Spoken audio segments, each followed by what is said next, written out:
Hi everyone, just out in the garage, new day, real late start this afternoon. Enjoyed the sleep in though. I've just drilled the holes in those spacer blocks for mounting the aircon heater. So there's my blocks all ground off on the edge, ready to weld to the firewall. I was actually going to tap these, but in all honesty, I don't own a tap and die set. My father does, and he's actually out today, so I could probably have gone round and picked it up. I got a key to his garage, but I just figured, weld the nuts on the inside. So that's what I did. I welded the nuts on the inside of the tube.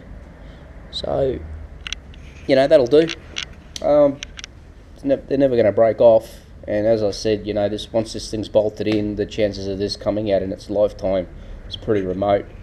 Anything that would need to be replaced, say even like this fan motor, this can all be replaced from under the dash without taking the whole unit out. And the only other thing that really gets replaced if it goes, and this is what I replaced on my missus's car on the weekend, is this what do they call these, heat resistor. It's a resistor, and that's the same. It's two Phillips head screws. The whole unit comes out. So that that's it. There's nothing else that can break on it.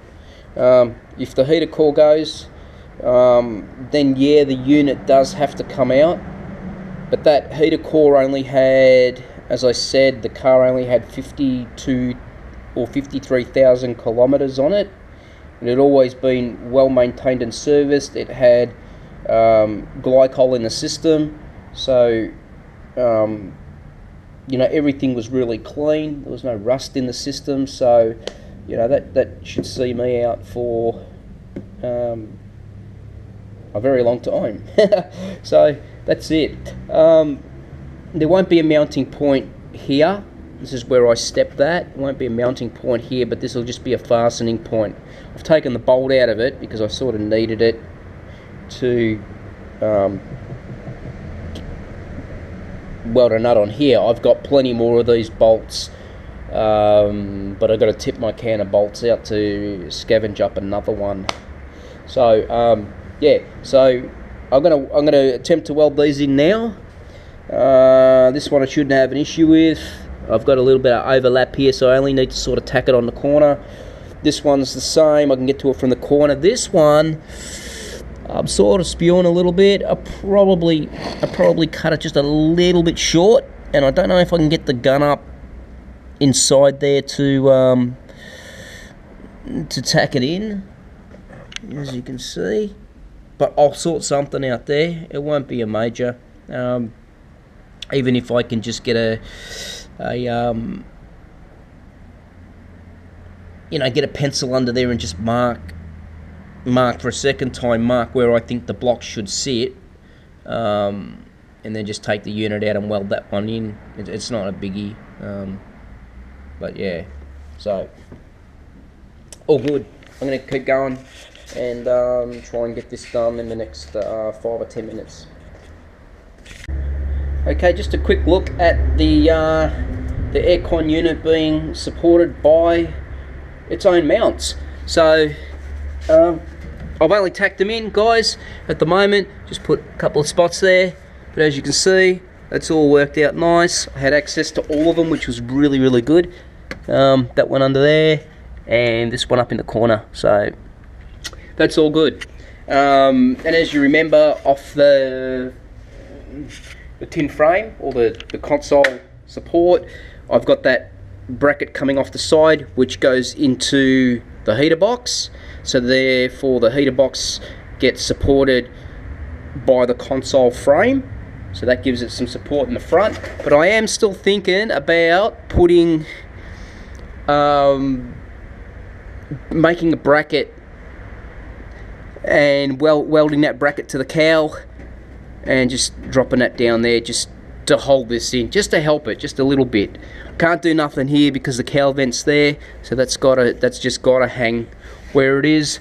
And I don't have anything off this side that I can mount it to, but also it sits on that step there now, so you know, it is being supported by this. So yeah, all good. I'm going to keep moving. I'm going to get all those welded in properly, and yeah, we'll keep filming later. Cheers. Okay, just went out to my Aladdin's cave to try and find a bracket or a tab to mount that that upper fan mount onto the cowl. And this is some of the stuff that I cut off. I cut off this bar here that I took out of the Festiva. I didn't throw any of it away. But yeah, I've got a bit of a choice there, you know. I've got, you know, I don't have to fabricate anything, and everything is either, you know, pressed for strength. And I think I'm going to go with this one. This one looks like the choice one out of the lot. But I've got lots of stuff, you know. This is why I know I've said in the early videos, you know, keep all your scrap until the job's done. That's all this small bracketry is just sitting in a plastic tub in my shed, in my Aladdin's cave. And yeah, it's going to come in handy. Saves me manufacturing something. So I think this is the one I'm going to use. Nice and slimline, and it's very light gauge, and it's, yeah, it is part of the part of that original Festiva support. So I'm going to have a look at two options. One, I would prefer not to weld it to the cowl.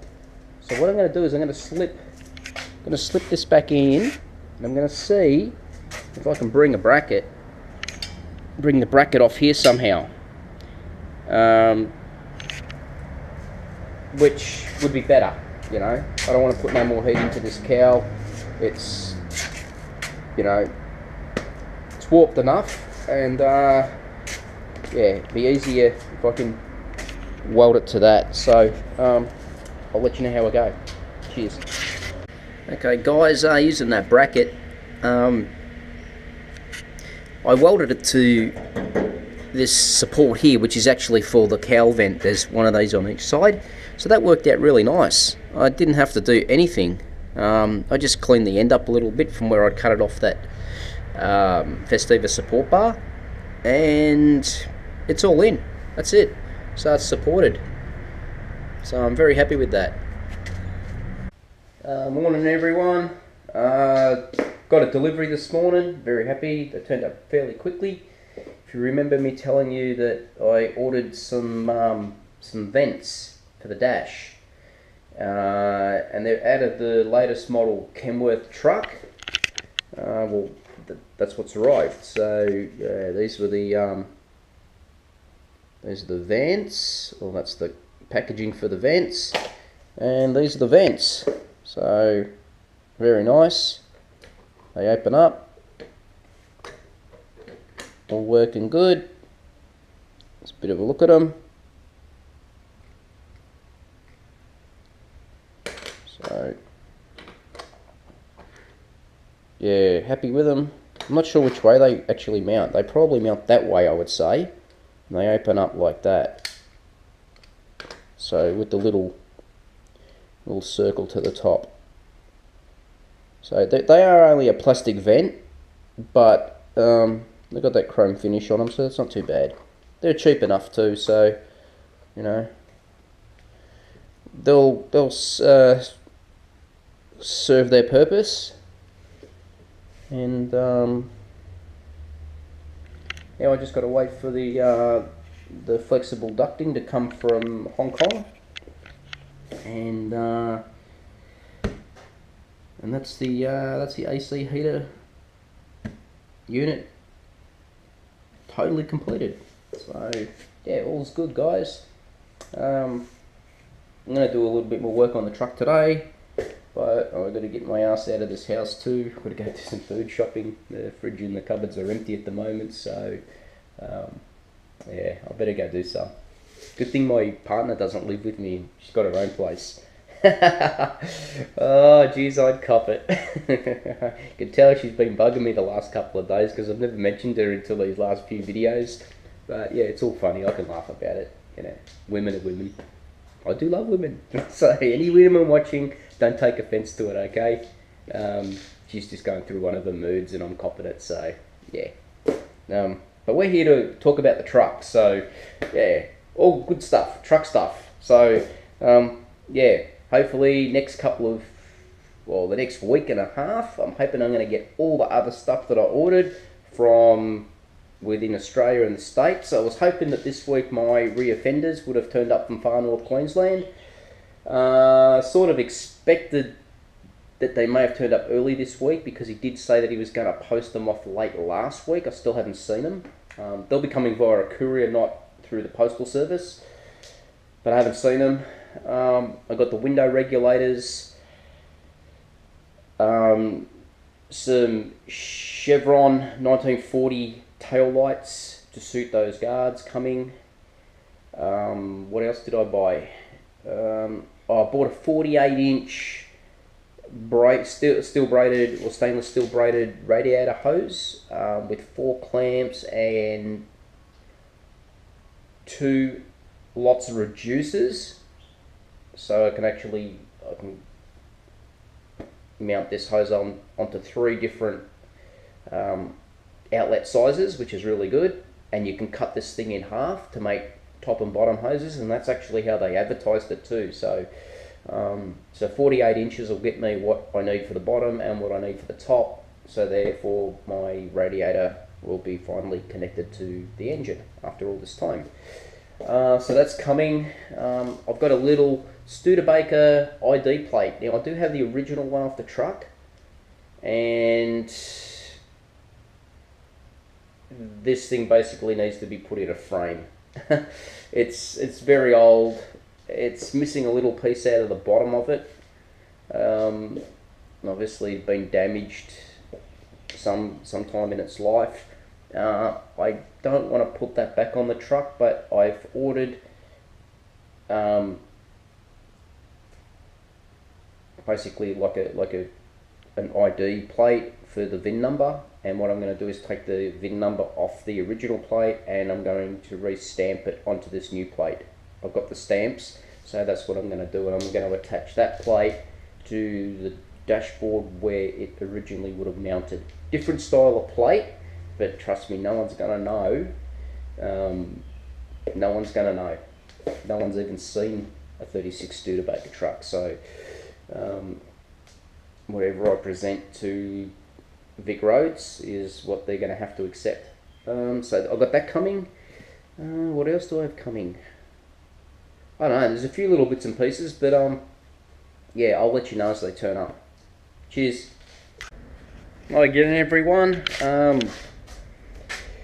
Been doing the last few patch ups in this firewall, the holes in the firewall. I just decided that just to get it over and done with, just do it, you know. I've only left one hole,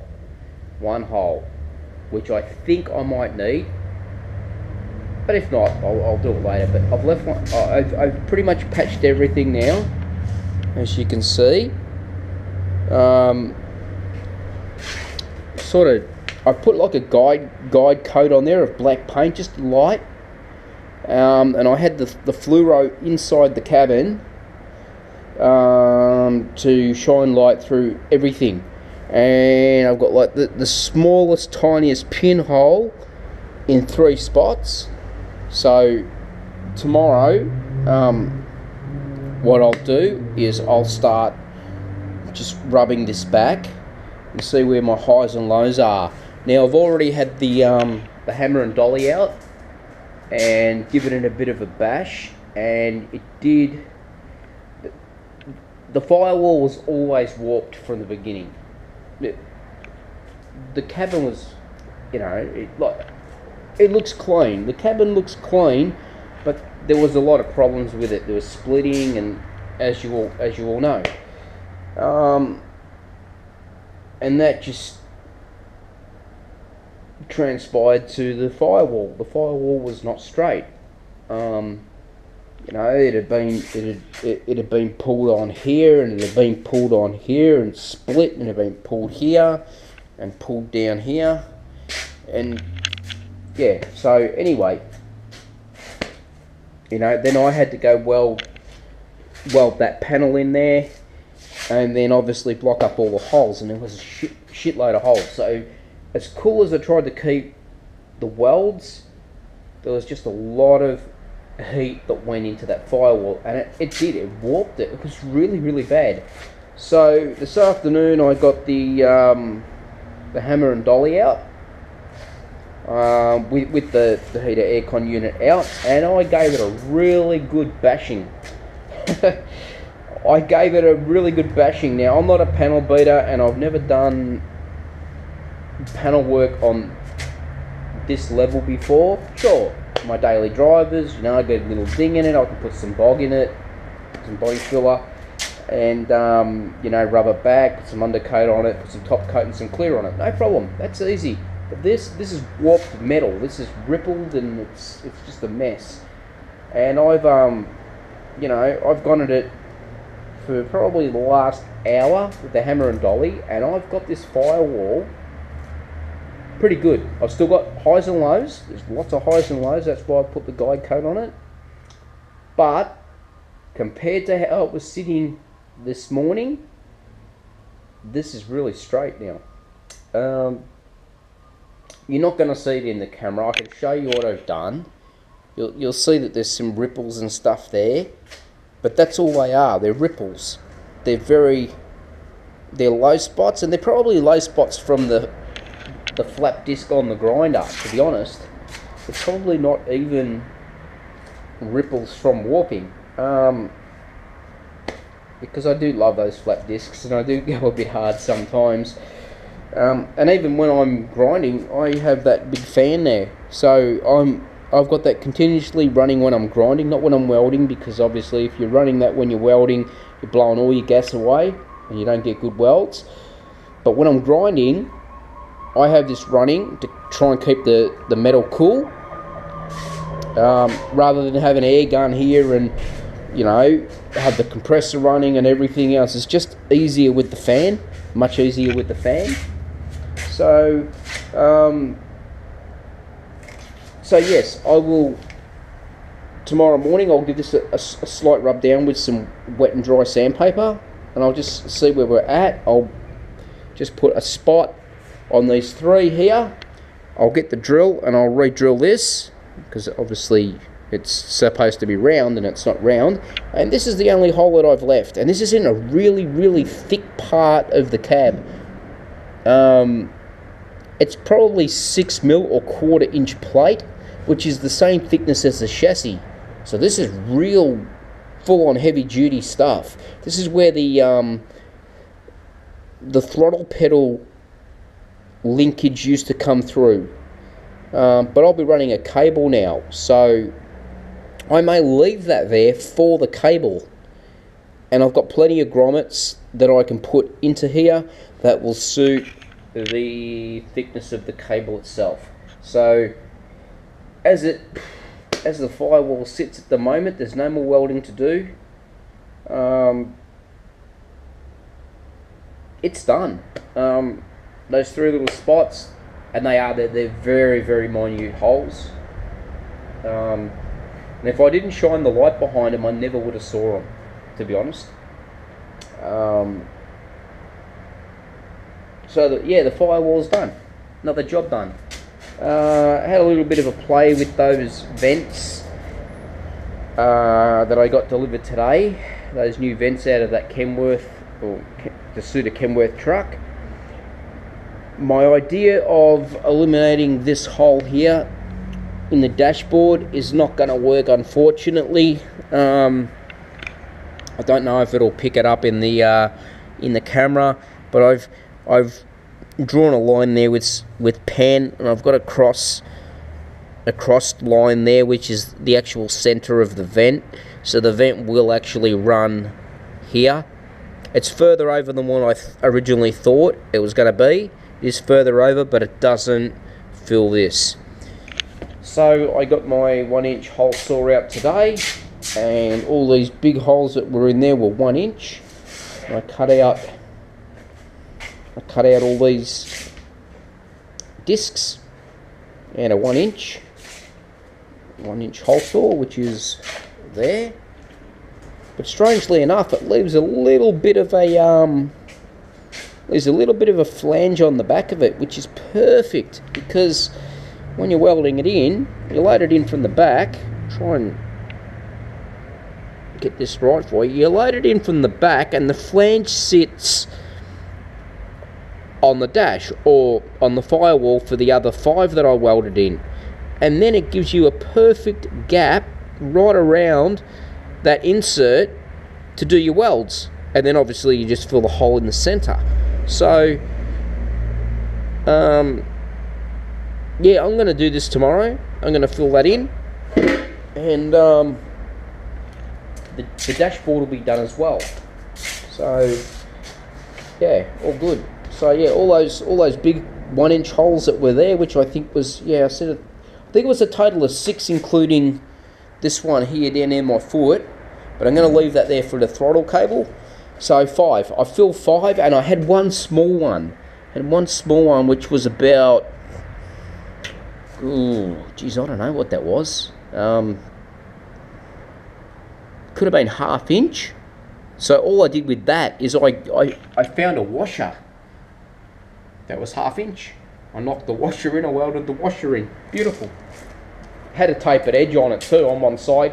So yeah, it gave me a nice little valley to run the bead around. So that's good. Haven't done much else today. I've dropped the unit back in just to see how it's sitting, and it's sitting a lot better now since I've had a little bit of a bash on that firewall.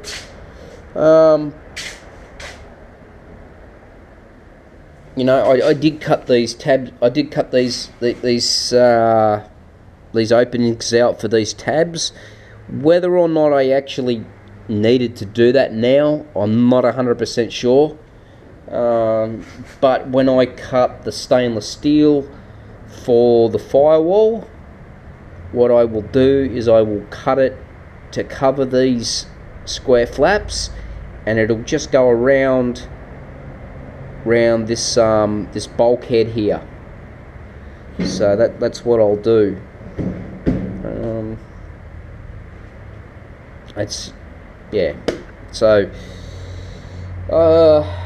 we're getting there, getting a little bit closer every day. So that's it, guys. I'm going to leave it here. I'm not going to ramble on for too much longer, and yeah, stay tuned for tomorrow's episode.